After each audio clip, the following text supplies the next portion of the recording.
Cheguei hoje de uma forma diferente, viu? A abertura não foi por lá, o cara foi meu professor, aí ameaçou fazer uma revisão das notas, aí eu tive que ceder. Bittencourt, Prazer, Revelância. obrigado por ter agradeço. aceito o convite. Eu que Nós estamos agradeço fazendo o o convite. inverso hoje, geralmente a gente começa com participação dos nossos parceiros, trazendo fatos do dia, mas Bittencourt tem um compromisso hoje à noite, explicou pra gente e a gente está invertendo. Estamos trazendo primeiro a entrevista com ele e daqui a pouquinho a gente vai para a participação dos nossos parceiros, trazendo também notícias para você dos fatos do dia. Então seja bem-vindo nesse Playfan F1, começando de forma diferente nesta quinta-feira. Bittencourt, aqui a gente sempre faz uma entrevista começando um pouco mais leve. Então eu quero saber um pouco bom. da sua história. Você é natural de onde? Quem é professor Bittencourt? Narciso, eu sou de Aracaju. Nasci, me criei em Aracaju. Passei poucos dias distante de Aracaju, digamos assim. Nascido e criado ali no bairro Industrial. Minha mãe era uma dona de casa, meu pai trabalhava na Fábrica Confiança, portanto eu me criei ali na Vila Operária da Fábrica Confiança. Essa vila não existe mais. A Vila Operária, a ponte Aracaju-Barra, a vila estaria colada à ponte, né, do lado esquerdo assim, da ponte, sentido Barra. Onde tem a matinha ali. Aquela área da matinha era sítio, no meu tempo de criança, era um sítio da Fábrica Confiança, era um sítio de outros, propriedade particular também, de outras pessoas lá. Eu nasci e me criei ali. Estudei numa escola, tinha na Rua de Belém chamada Educandário Jardim do Senhor, de dona Janete Sacramento. Estudei lá no Castelo Branco, portanto a minha infância é vivida muito ali. Amigo de Malvina, trabalha comigo, jogador do Confiança. Ele é seu amigo de infância? Meu amigo de infância. E irmão dele, Ita, né? A gente jogava bola naturalmente, eu tomava drible deles, que até hoje eu não sei jogar bola. Eles eram craques mesmo, um jogou no Sergipe, outro no Confiança. E a minha infância é ali que eu tenho as mais, digamos assim, doces memórias de uma boa infância, de uma família humilde, mas que eu digo sempre, Nasci, se eu pudesse nascer 1000 vezes, queria nascer na mesma família, com os mesmos pais, com os mesmos irmãos. Não tenho nada, nenhuma recordação que não me seja, digamos assim, grata dessa trajetória familiar que eu tenho aqui, né? Meu pai fez 99 anos agora recentemente, minha mãe faleceu há 2 anos com 95 anos, portanto, se eu tiver a saúde e a sorte deles, eu tenho essa longevidade, espero também. Vocês né? viveram quanto tempo ali no bairro Industrial e depois em que outras localidades de Aracaju? Eu saio ali do bairro Industrial com 17 anos, praticamente nasço ali, saio com 17 anos, 16 para 17 anos, vou morar no Augusto Franco, né? A primeira casa própria da gente, essa coisa toda, moro no Augusto Franco. Passo muito tempo ali no Augusto Franco. Desse período, depois vou estudar no Colégio Ateneu Sergipense, depois recebo bolsa de atleta, jogar voleibol para estudar no Visão. Entro na Universidade de 1987. Você era jogador de vôlei? Eu jogava voleibol. Ainda bate uma bolinha? Rapaz, tem muito tempo. Muito que eu tempo, jogava, muito tempo. De muito tempo que eu jogava. Na época que o vôlei estava explodindo no Brasil, Sim, né? sim. Aquela seleção de Bernard, Xandó, né? Aquelas figuronas todas aí do voleibol, que virou talvez o segundo esporte nacional, o vôlei, naquela época. Era aluno do Walter, aluno do professor Laércio, e na Vila Operária morava também uma figura que era muito conhecida do voleibol, que é Valdemar, o pessoal chamava de Bida, né? Era na mesma rua que eu morava, assim, e a família dele morava. E entro na universidade, é na universidade que eu me meto nesse mundo da política, né? O seu contato com a política, ele se dá dentro de casa, Sim, a partir sim, da história do seu pai, Sim. mas a movimentação, a entrada em movimentos militância no mesmo, no movimento estudantil na universidade. Como você falou, meu pai era do Partido Comunista. Meu pai é baiano, nasceu numa cidade chamada Santa Amaro da Purificação, lá na Bahia. Era militante do Partido Comunista na Bahia e em 1950 vem para Aracaju, porque ele faz uma movimentação lá com alguns camaradas do partido e a Leste Ferroviária, para se livrar dele, transfere ele para Aracaju, né? E ele fica aqui. Alguns retornaram, depois que mudou a direção da Leste, ele fica aqui. E, portanto, a minha vida também foi muito de contato com essas figuras do mundo político do meu pai, os velhos comunistas, tipo o Careca, mais conhecido Agonaldo Pacheco, Juca, Milton Coelho, seu Eugênio, que era o pai de Juca, uma série de figuras que a minha infância, né, circulando entre esse universo, entre visitas que eles faziam ao meu pai e que meu pai fazia visitas a ele, que depois de adolescente eu venho, né, talvez percebendo que isso acaba influenciando na minha formação política, né?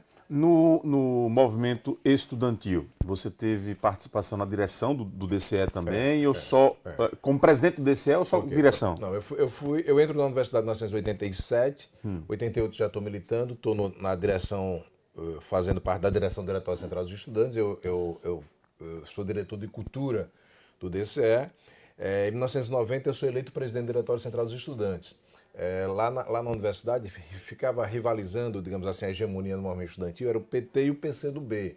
Nessa época eu era militante do PCdoB, a gente fazia parte de uma corrente do movimento estudantil chamado Viração. O braço do PCdoB no movimento estudantil universitário era a chamada Viração, que depois é substituído pela UJS. Portanto, é ali que eu milito, é ali que eu tenho excelentes recordações da militância política, do convívio. Eu sou naturalmente uma figura tímida, né?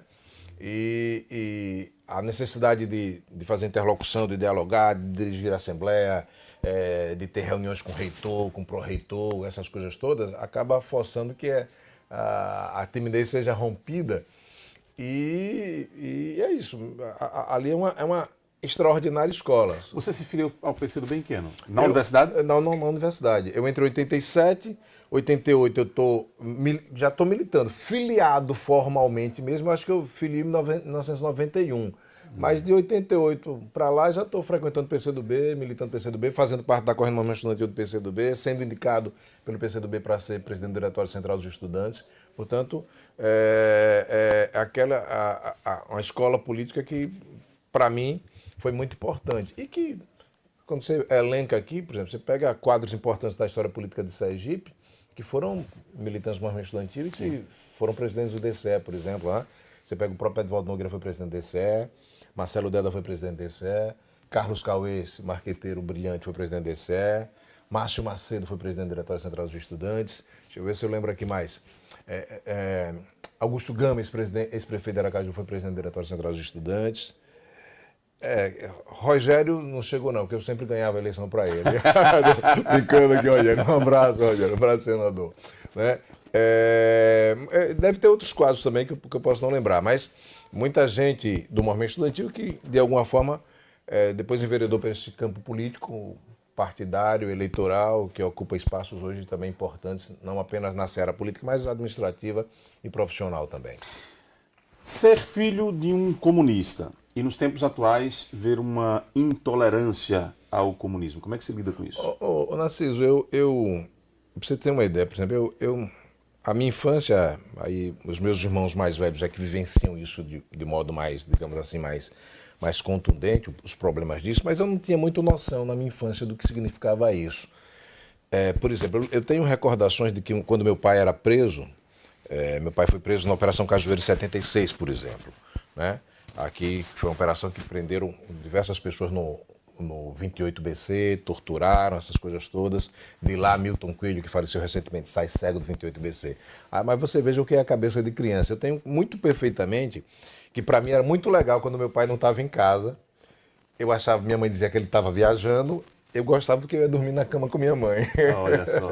Você vê essa coisa a cabeça da criança, né? Não consegue ter a dimensão do que está... Não, nenhuma. Eu me lembro do dia que meu pai foi preso lá no bairro Industrial, no dia da Operação Cajueiro, em fevereiro de 76. Me lembro disso.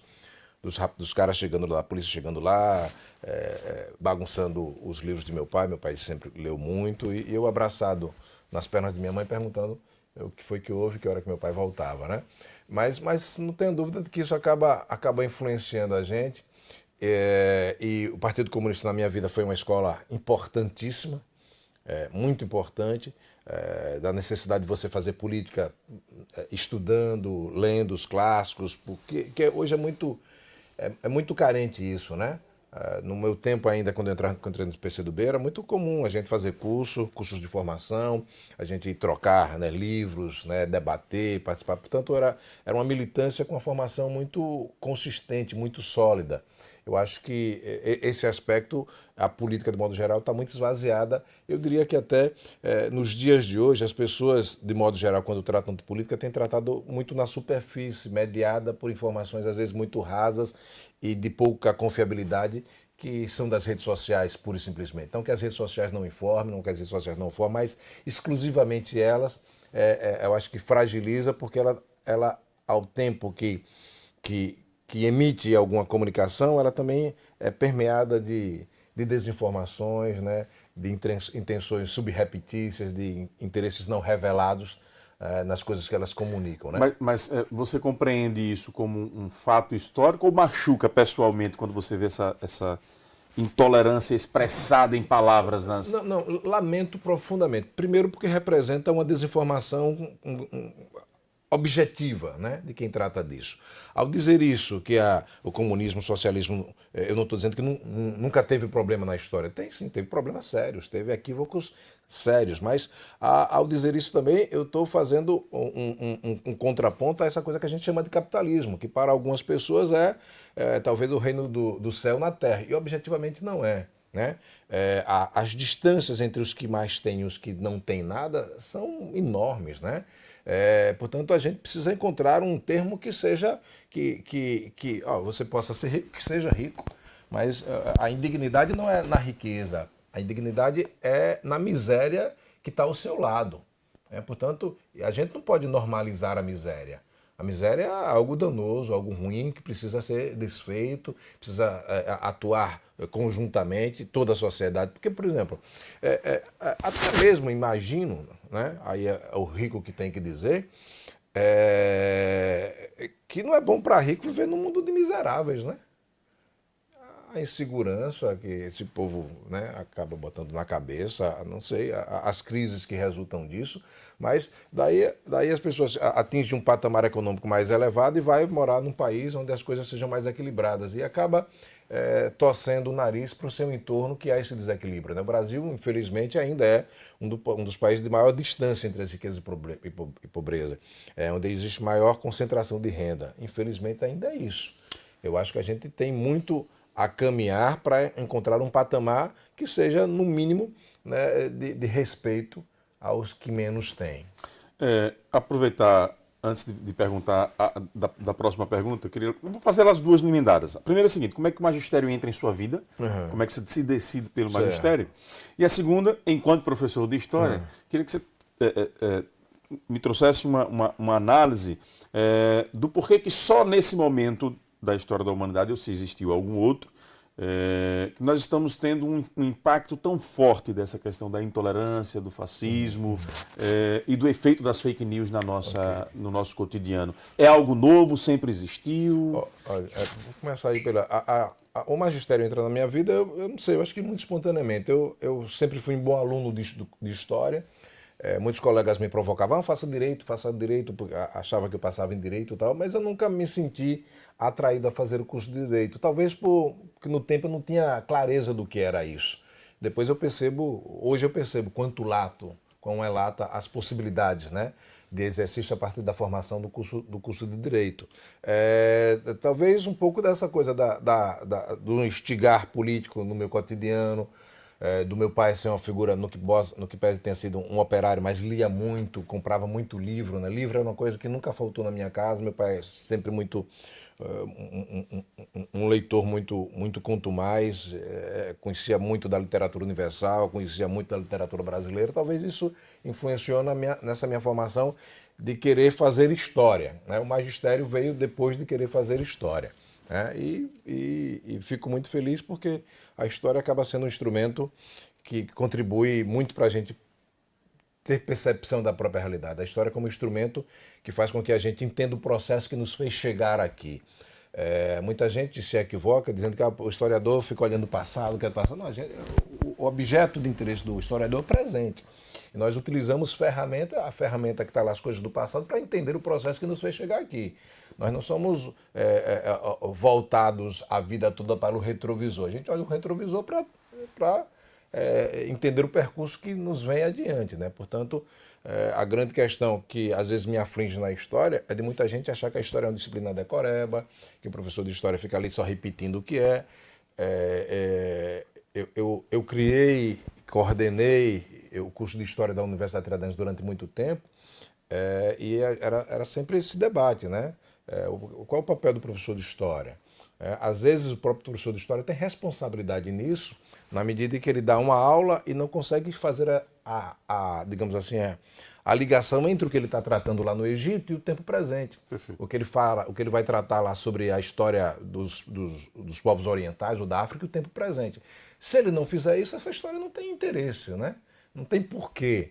Não adianta eu estar a entender lá os povos da Mesopotâmia para entender a formação das cidades, né, das primeiras aglomerações de cidades, sem que eu faça também um link com o tempo presente, ou no mínimo faça com que as pessoas percebam que o que a gente está vivendo hoje, aquilo ali foi um processo que nos fez chegar até os dias de hoje e que, a depender da circunstância, ainda tem coisa muito parecida com aquilo lá adiante, né? Portanto, a história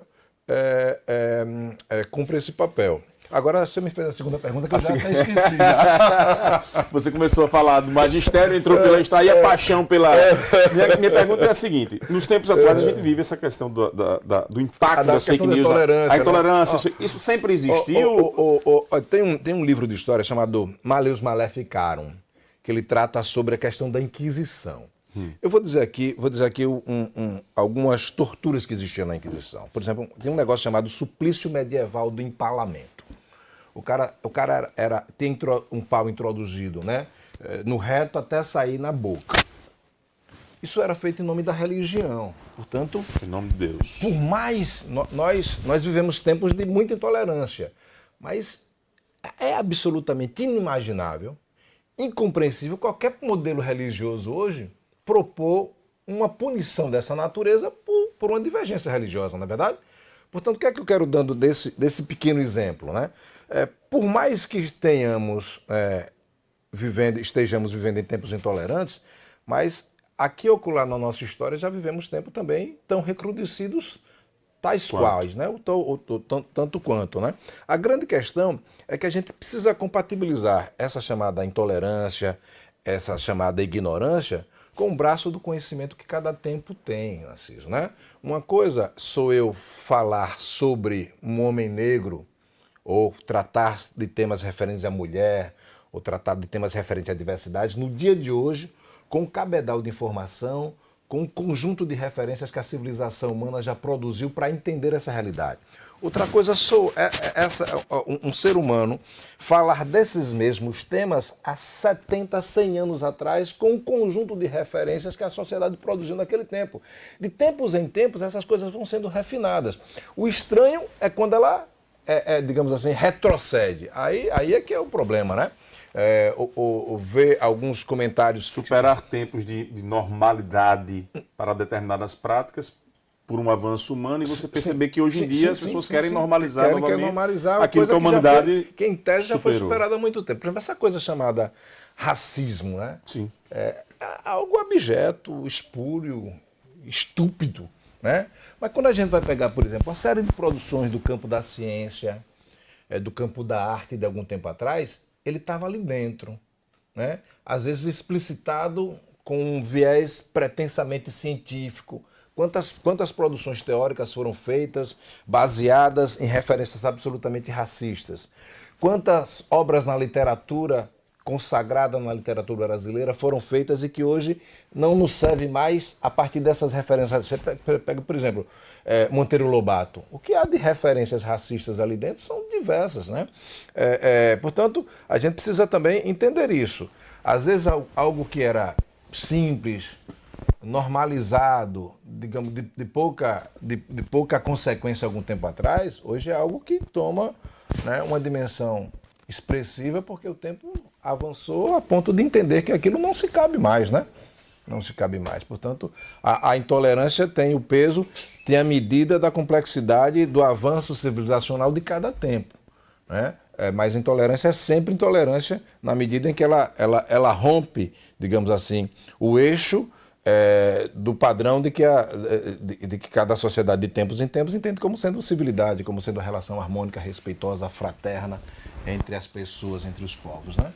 Você já viu, já me contou particularmente, algumas experiências muito duras com essa questão do racismo, né? Narciso, eu vivi, já disse, já tive a oportunidade de falar em outros espaços, mas eu acho que é sempre muito importante falar, muito interessante falar. Me lembro dessa coisa do espaço de poder, né? Às vezes as pessoas dizem, não é racismo não, é uma questão social, né? Não é discriminação social. Não é. Eu me lembro que eu falei no seu programa, da minha experiência, eu fui secretário de Direitos Humanos, né, no governo de Jackson Barreto, e fui participando de uma comitiva que acompanhava um ministro de Estado com o governador, e a gente chega lá num restaurante, eu inclusive com Elton Coelho, hoje secretário de Comunicação, à época ele era secretário adjunto, acho que ele é secretário adjunto do Estado, né?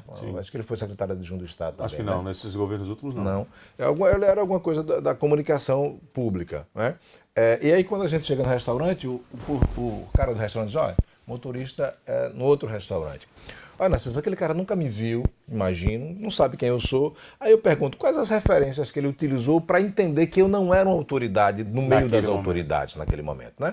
Óbvio que ele olhou e disse, olha, ele é preto, o preto no meio das autoridades é motorista ou é segurança, sem nenhum demérito ao motorista, sem nenhum demérito ao segurança. Agora, por que ele só enxergou isso? Mas que na realidade são os espaços sociais reservados. Que se reserva, que se espera, que se cria expectativa que seja ocupado por pretos, né? Na cabeça dele é algo completamente normal. Na cabeça dele ele não fez nenhum gesto de discriminação, de preconceito, nada. Ele ali é um recorte, um pequeno extrato do que a sociedade pensa. Eu brinco sempre, saio lá num carro preto à época, fantasiado de autoridade, chego na porta, o motorista é do outro lado. E assim como outros tantos exemplos, né? De professor, eu me lembro, no tempo ainda de retroprojetor lá na Universidade de Tiradentes, na sala dos professores, aí entra uma aluna e diz, rapaz, você podia levar o retroprojetor na minha sala? Aí eu pergunto, vem cá, por que dentre tantos professores que estavam na sala dos professores, no tempo você só veio a mim, né? Ela enxergou a mim como o cara que carrega o retroprojetor, né? Exatamente. Não me enxergou a mim como mais um professor. Portanto, essas coisas são assim. O racismo no Brasil existe, castiga, faz causa muito prejuízo, mas ele tem um aspecto que o torna mais nocivo. O quanto ele é velado. Quando ele é, digamos assim, fantasma, né? O fantasma, só acredita no fantasma quem vê, né? Eu vi um fantasma. Aí, rapaz, que fantasma que é esse? Não está vendo fantasma nenhum. Mas o cara que viu, isso é lenda. Isso é lenda. Mas o cara que viu... coisa da sua cabeça. Exatamente. É você quem está criando, como as pessoas gostam de dizer, né? O negro já é o primeiro já chama de racista, chama dessa coisa toda. Portanto, a sofisticação dele é muito nociva. Diferente da América do Norte, como diz a música de Caetano Veloso lá, ele diz, na América, branco é branco, preto é preto e a mulata não é a tal. Aqui, entre branco e preto, existe uma gradação enorme de possibilidades. Tem um livro que eu, inclusive, trouxe um dia para um radialista, ele ficou, um livro chamado Clóvis Moura, chamado A Dialética Radical do Brasil Negro. Você conhece esse livro, que ele ficou com o meu livro. Raptou. E Clóvis Moura coloca lá um censo, não lembro se de 1980, que as pessoas vão dizer lá qual é a sua cor. O cara que é branco diz que é branco, né? E o cara que não é branco inventa uma porção de possibilidade para não dizer-se negro. Exato. Aí é marrom, é jambo, é moreno, é uma porção de vergonha de coisa, de assumir né? sua Exatamente, identidade. porque historicamente impôs a ideia de negro, de raça negra, toda sorte de problemas, toda sorte de incapacidades, de desqualificações, porque isso era necessário para justificar essa coisa abjeta, absurda, estúpida que é o racismo e, em especial, a escravidão, né? Sim. Porque você precisava de justificativa. Precisava justificar. Por que eu estou escravizando esse e não aquele outro? Estou escravizando esse porque esse é menos humano, é mais qualificado, não tem capacidade e tal. E nós somos herdeiros de todo esse conjunto de desqualificações até o dia de hoje. Portanto, é o negro o mais... A justificativa da exploração da África vem, por exemplo, para alguns pela questão da religiosidade. Sim, né? sim. É um continente condenado, quer dizer, para não enxergarem aquilo que foi feito historicamente. É bom você pegar esse aspecto da religião, porque eu fico pensando, pô, que troça que essas pessoas se preocupam tanto com a religião africana. Porque a religião é uma dimensão simbólica muito estrutural em todas as sociedades, né? Sim. É uma dimensão subjetiva que faz, digamos assim, que dá um anteparo a todo um conjunto de sustentação social, né? Política, econômica, ideológica. Portanto, quando você desmantela seja isso para tudo tentar aqui, mudar estruturas ou para se conformar com exatamente, elas, exatamente. a religião Aí você mexe nisso. Você desmantela isso tudo porque você, no fim das contas, você não está interessado apenas em desmantelar a religião. Você quer desmantelar aquela sociedade, aquele povo, aquela identidade cultural, aquela identidade religiosa, aquele modelo político. Né? Você quer cometer um verdadeiro genocídio, um etnocídio naquela população. E a religião é uma referência muito importante que dá consistência a isso, né? A toda essa estrutura. Portanto, que até os dias de hoje a gente vê isso. Olha, tem certos segmentos religiosos que não se cansa de desqualificar diuturnamente as religiões matrizes africanas, o que é, além de tudo, é um crime, né? Além de tudo, é criminoso. Demoniza a religião africana, enxerga entidades como sendo Satanás. Na verdade, é a excrescência da ignorância humana, né? Carregada com pitadas assim, muito fortes de preconceito, né? E de desrespeito ao outro. Né? Acho que as religiões precisam cada vez mais se respeitar, as religiões precisam cada vez mais estabelecer um elo, né, de interlocução que respeite, porque cada um precisa ter sua religião e eu preciso respeitar, né, a sua religião.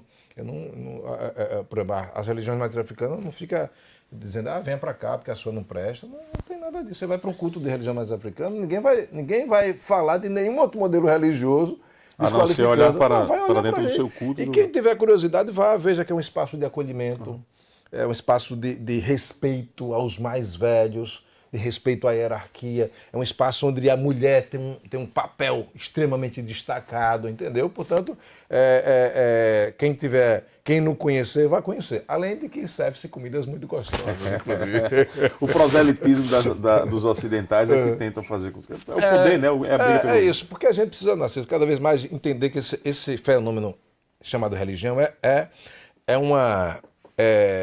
um espaço de poder subjetivo, espiritual, mas também é político e econômico, né? Perfeito. Também é um espaço de poder político e econômico. Bittencourt, vamos falar sobre política. Você decidiu... Nunca mais me chamaram para falar nunca mais me chamaram para falar de história, para falar de cultura, que eu adoro. Que vai embora. Eu adoro. Mas é isso, vamos embora, vamos para a política. Eu adoro também, adoro política. Mas eu tenho saudade desse universo, porque eu hoje praticamente não tenho escrito mais nenhum artigo, não tenho ido para seminários apresentar trabalhos. A política absorve a gente e eu fico brincando que de vez em quando parece que ela emburrece a gente, porque você fica só tratando aquele negócio ali, né? Precisa ter cuidado. Quando é que vem a decisão de entrar para o processo da disputa eleitoral? Narciso, eu fui chamado por Edivaldo em 2011 para ser secretário da Educação de Aracaju. Né? Eu estava lá cuidando da minha vida acadêmica na universidade, coordenando cursos de história, sendo lá assessor, né, na reitoria lá da Universidade Tiradentes, instituição que eu participo há 29 anos naquela universidade. E um dia Edivaldo me chama para conversar. Eu acho que, como digo sempre, eu achei que ele ia me chamar para ser presidente da Funcaju. E ele me chamou para ser secretário da Educação. Confesso que eu me assustei. Secretaria da Educação é sempre, né? A referência que ele tinha de uma atividade política com você era a sua direção de cultura no DCE. Sim. Talvez isso tenha levado Talvez isso e que a gente conversar sempre. Edivaldo é uma figura muito culta, tal, muito inteligente, literatura, música, essas coisas. Mas eu falava sempre com ele sobre alguns aspectos da cultura, né? Ele me chamou para ser secretário da Educação. Confesso que eu tomei um susto, mas deu tudo certo. E as coisas lá na educação ganharam uma dimensão, uma projeção tão expressiva que começaram a fazer essas provocações. Rapaz, seja candidato, rapaz, né? Essas coisas todas que... E aí acabou que eu fui candidato, não ganhei aquela eleição. Foi em 2012, fui eleito em 2016 e reeleito em 2020. Mas a primeira experiência foi em 2012. Eu me lembro aqui, uma das primeiras pessoas que eu sentei para conversar sobre a eleição foi com você. Está lembrado? Verdade. Lá no restaurante Camilo. Não é verdade? Lembrava disso não, olha. Pois é, eu tenho 12 uma anos memória. atrás. 12 anos atrás. Você foi uma das primeiras pessoas Verdade, que agora chamei. lembrei. É verdade, Mas- você me chamou para conversar, para conversar, analisar. exatamente, Perfeito, isso exatamente, mesmo. exatamente. Pensando, estou indo. Exatamente, Verdade. exatamente, lá no Camilo. Não lembro o seu. Eu acho que foi eu que paguei o almoço, que ele é difícil de pagar o almoço. Mas também foi eu que chamei ele, viu? Tá correto. Portanto, é isso daí. Aí, Não lembrava não, olha. E aí, na 2012 eu não sou eleito. Eu sou eleito em 2016 e 2020, né? Mas a primeira experiência foi provocada a partir da visibilidade que a minha gestão na Secretaria da Educação ganhou naquele período e que acabou sendo o partido me provocando para isso. A busca da terceira reeleição, da segunda reeleição, Sim. na verdade, né? Tem se dito muito nos bastidores da política e nas análises de que esta eleição tem sido muito marcada pelo poder econômico. Você tem sentido isso na rua? Eu não tenho sentido e sentido muito, Narciso. Infelizmente é essa a marca. Agora, é um tipo de luta que eu não me meto porque eu já entro derrotado. Se eu for pensar no processo eleitoral para disputar com os que gastam, eu primeiro não tenho o que gastar. E se você me der para gastar, eu não vou saber como gastar igual essas figuras gastam. Portanto, o meu caminho tem que ser por outro caminho. É de mostrar trabalho, estabelecer interlocução com os mais diversos movimentos, né, de cultura, de política que a cidade promove, de me apresentar, de me expor aqui publicamente, como faço sempre nos seus programas, e você me dá oportunidade disso. Portanto, mas tenho sentido sim. Essa marca é muito forte, o que é muito ruim para a política. Porque A representatividade se enfraquece? se enfraquece, fragiliza as motivações que dão sentido à decisão do eleitor, né, por aquele outro. Portanto, quando o fundamento dessa decisão está afincado em base meramente econômica, o resultado disso não será o melhor, né? Uma coisa é você ouvir o sujeito, uma coisa é a pessoa me ouvir, me conhecer, discordar de mim, pensar diferente de mim, votar em mim ou não votar por outros critérios. Outra coisa é o cara não saber nem quem eu sou, nunca me viu nada e vai votar em mim porque, de repente, houve um convencimento de uma natureza financeira, né?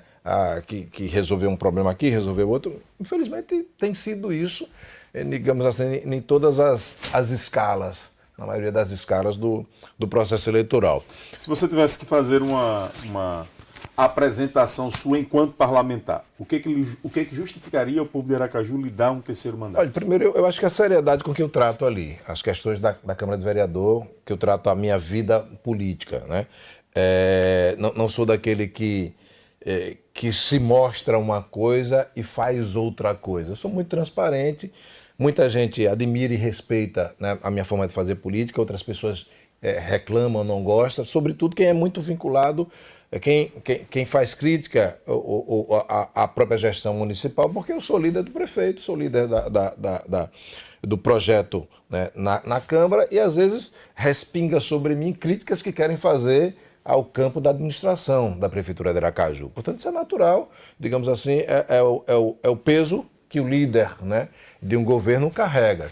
Quem gosta de Fábio Mitidieri, quem não gosta de Fábio Mitidieri acaba não gostando do líder dele, quem não gosta da política, né? Quem não gosta do Lula acaba não gostando das pessoas que publicamente acabam representando a administração dele. Portanto, eu sou um parlamentar que apresentei uma diversidade expressiva, né, de proposituras, de discursos mais diversos, discursos em defesa dessa liberdade religiosa, discursos contra a intolerância, discursos em defesa da luta antirracista, discursos em defesa da mulher, da diversidade, discurso em defesa da juventude. Ouvir as coisas que eu tenho falado lá da Câmara e dos projetos que eu tenho apresentado.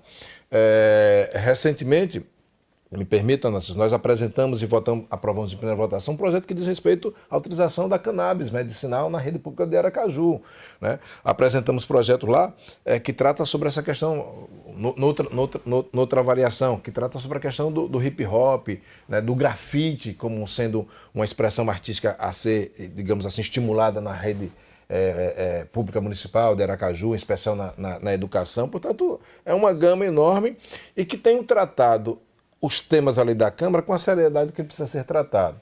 As pessoas podem discordar de mim, podem não pensar como eu penso, mas as pessoas vão me enxergar ali na Câmara que se tem um vereador que se respeita, que respeita o povo de Aracaju. Bittencourt, para a gente encerrar, vamos interagir com quem está em casa? O Léo Barros diz aqui, é o Leônio. Boa noite, Narciso. Pergunta a Bittencourt se fosse para culpar alguém que seria culpado pelo agrupamento ter vários candidatos, Edivaldo ou Fábio, já que eles são os líderes do agrupamento.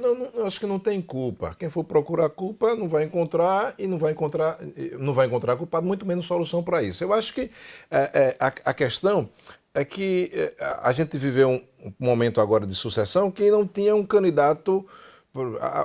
Não é a reeleição do Edivaldo. Não tinha um líder nato. Um líder nato. Edivaldo é a reeleição dele, portanto, seria muito estranho agora Narciso lançar um nome, né, sendo prefeito, por exemplo. Como tende a ser mais tranquilo a eleição na reeleição, processo de reeleição. Portanto, isso acabou gerando outras alternativas. Um grupo grande também, né? Muita gente, muitos líderes, muita gente qualificada, capacitada. Acho que quem for procurar culpado não vai enxergar e não está interessado em resolver o problema. Porque eu acho que essa diversidade toda precisa caminhar na tentativa de construção de um consenso, pois se tem algumas coisas que nos fortalecem, primeiro é a capacidade de conhecer a cidade que o grupo tem. E segundo, é a união do grupo, né? Na hora que esse grupo estiver unido, na hora que esse grupo se apresentar, ele certamente haverá de ganhar espaço com vistas a chegar aí à vitória na cidade de Aracaju. Serafim do Nova Liberdade, que é um líder que é ferrenho crítico do prefeito Edivaldo Nogueira, está dizendo aqui: boa noite, grande Narciso. Um abraço a este vereador querido por todos, Serafim do Nova Liberdade. Muito obrigado, Serafim. Mesmo o opositor reconhecendo. Obrigado, Serafim. Um abraço, Serafim. Saúde e paz aí para você. Muito obrigado pelas palavras. Porque eu acho que é isso, Narciso.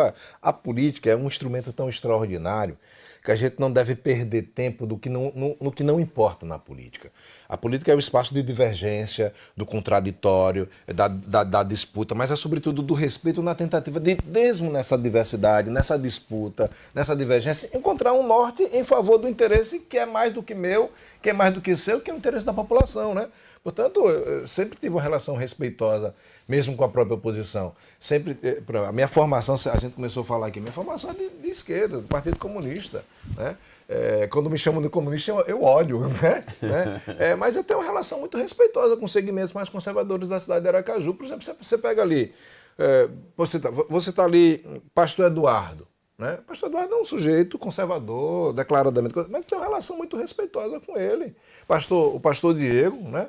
Pensam diferente de mim. Mas a gente precisa entender na política a necessidade da diferença, né? E a não necessidade da briga pela briga, do desrespeito, né? Portanto, muito obrigado também pelos que pensam diferente de mim, mas que me respeitam. Agradecer aqui a 3 comentários sequenciais que tem aqui, que é o do Arnaldo, que está nos assistindo lá em Itabaiana, o João Mendonça, que está nos assistindo no aeroporto, e esse daqui você também conhece, que é o Mário Eugênio Paula de Lima. Conhece? Mário Eugênio Paula de Lima, meu colega da Universidade Tiradentes, trabalhou comigo lá aqui no mandato. Um abraço, Mário. Ele diz aqui: saúde e paz, Mário. Meu nobre Narciso, parabéns pelo seu jornalismo, seja no Play como também na Fã FM. Sou ouvinte diário. Manda um abraço para o professor Bittencourt, uma referência na docência para mim. Tá vendo aí? Obrigado, Mário. Você pensando que não era referência para ninguém, já ganhou. Saúde e paz. Esse mundo da docência é muito importante. A gente ganhou. acaba. Você passou pela fase de professor, era um carrasco, né? Não deixava saudades. Mentira, gente, não era nada. Eu estava esses dias vendo aqui, no governo do Estado, o secretário de Cultura foi meu aluno, o secretário de Comunicação foi meu aluno, Salles foi secretário. Salles na agência, foi meu aluno, né? Dias desses, lá na Câmara, eu fiz uma foto com os assessores de comunicação dos vereadores, foi eu e mais 8 assessores, todos eles alunos, né? Portanto, eu fico muito feliz dessa experiência. Ser professor é uma coisa muito marcante. Quando você encontra alguém que diz que de alguma forma você contribui das com a vida profissões dele, que assim, vocês são muito desvalorizados na sociedade, disso. mas é das profissões que marca, né? Sim. Marca a vida da pessoa. E olha que eu tenho, depois que eu entrei na política, eu estou muito afastado da sala de aula, né? Eu continuo na Universidade Tiradentes, vez por outra a universidade me chama para algum curso, abertura de semestre, alguma coisa assim, mas eu não estou ministrando aula. Estou um tempo afastado da sala de aula. Teve a pandemia, aquelas aulas à distância, que você não consegue estabelecer essa interação com os alunos, né? Para a gente encerrar, Dentro desse processo, dessa confusão, como já citou aí o Leônio, que está dentro do agrupamento governista, sem definição de quem é o candidato, sem um candidato unificado, Iandra lançada, agora Daniele Garcia, Luiz Roberto. Como é que você enxerga esta teoria de que Luiz Roberto não engrena, de que Luiz Roberto não vai emplacar, que está lá embaixo nas pesquisas, que foi o candidato escolhido errado, que Edivaldo está querendo impor? Não, deixa eu dizer, 60% das pessoas não sabem quem votar ou estão indecisos. Eu acho que isso aí é um bom começo para esse tipo de conversa. 60% da população de Aracaju não está nem aí para o processo eleitoral, né? Quando o Luiz começar a aparecer no processo eleitoral, quando o Luiz começar a manifestar a sua opinião sobre Aracaju, a mostrar que entende sobre a administração pública, a mostrar sua opinião sobre a educação, sobre a saúde, né, sobre o transporte público, eu não tenho dúvida que o Luiz vai demonstrar que ele está anos-luz à frente, né, com muito mais estofos comparado aos demais candidatos. Com devido respeito a todos os candidatos. Eu não sou aqui de estar desrespeitando ninguém, com devido respeito. Mas o Luiz é muito experiente, muito capaz e vai se demonstrar isso. Portanto, e na hora que, por exemplo, o prefeito Edivaldo Nogueira também arregaçar as mangas, for para a rua. Ora, o prefeito está com mais de 70% de aprovação. Isso não é pouco, não. Né? Isso significa 70% de transferência de voto? Não. Mas significa que 70% das pessoas de Aracaju, mais que 70%, estão satisfeitas com a administração dele. E que, não tenha dúvida, terá, digamos assim, a disponibilidade de ouvir a opinião dele sobre o futuro dessa gestão. Né? E ele está depositando a esperança no futuro da continuidade do projeto dele, né, desse volume expressivo de realizações na nossa cidade, nas mãos de Luiz Roberto. Como, pegando aqui o comecinho da nossa história, quando eu falei de história. A história é importante para a gente olhar para trás e entender o processo que nos fez chegar aqui. Quando a gente olha para trás, vê o que era Aracaju em 2016. Você que está me ouvindo aí, na rua que você mora devia estar cheio de lixo.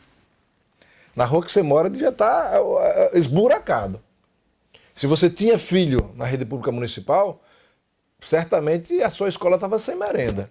Se você era servidor, certamente você estava com algum, digamos assim, algum benefício, né, sem ser garantido pela prefeitura. E se foi no mês de dezembro, você estava sem receber seu salário, sem receber seu 13º. Uma porção de servidor sem que a prefeitura honrasse a Previdência. Mais de 60 milhões de dívidas da Previdência. Portanto, a gente precisa olhar para trás para entender como Edivaldo pegou essa prefeitura com 540 milhões de dívidas para pagar, saldou essa dívida. Você imagina se esses 540 milhões fossem para ações na prefeitura de Aracaju, para a saúde, para a educação, para o saneamento. Não, mas ele teve que pegar, deixou uma gestão arrumada, recebeu uma gestão desmantelada, né, com 540 milhões para pagar. Aí, era João Alves? Era João Alves, mas João Alves estava doente. João Alves não era aquele João Alves que foi prefeito de Aracaju, que foi 3 vezes governador de Sergipe, porque por mais que eu divija, o povo, que é o soberano nessa decisão, entendeu que ele merecia ser 3 vezes governador de Sergipe, então nós temos que respeitar.